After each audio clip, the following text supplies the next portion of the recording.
नमस्ते, प्रणाम दोस्तों, स्वागत है आपके अपने चैनल भोजपुरी घर में। तो दोस्तों, आज खेसारी भैया का एक गाने का पोस्टर रिलीज हुआ है, जो कि दोस्तों पोस्टर एकदम लाजवाब है। तो दोस्तों, इस गाने का नाम है एगो बात बताई, जो कि दोस्तों खेसारी भैया का 2024 का यह पहला एल्बम गाना है।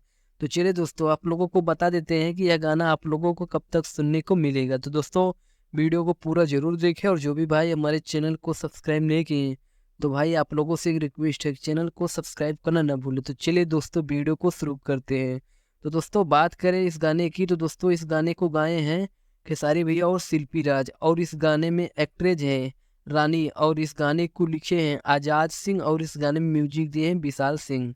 तो चलिए दोस्तों, आप लोगों को बता देते हैं कि यह गाना आप लोगों को कब तक देखने को मिलेगा। तो दोस्तों, यह गाना आप लोगों को 9 जनवरी को सुबह 6:30 बजे पिप्पा म्यूजिक भोजपुरी चैनल पर रिलीज किया जाएगा। जी हाँ दोस्तों, यह गाना आपको 9 जनवरी को सुबह 6:30 बजे पिप्पा म्यूजिक भोजपुरी चैनल पर रिलीज किया जाएगा। तो दोस्तों, यह चैनल एक नया चैनल है। अगर आप लोगों ने अभी तक इस चैनल को सब्सक्राइब नहीं किए हैं, तो जाके आप लोग इस चैनल को सब्सक्राइब कर लीजिए। गाना इसी चैनल पे आने वाला है। तो दोस्तों, इस वीडियो में बस इतना ही।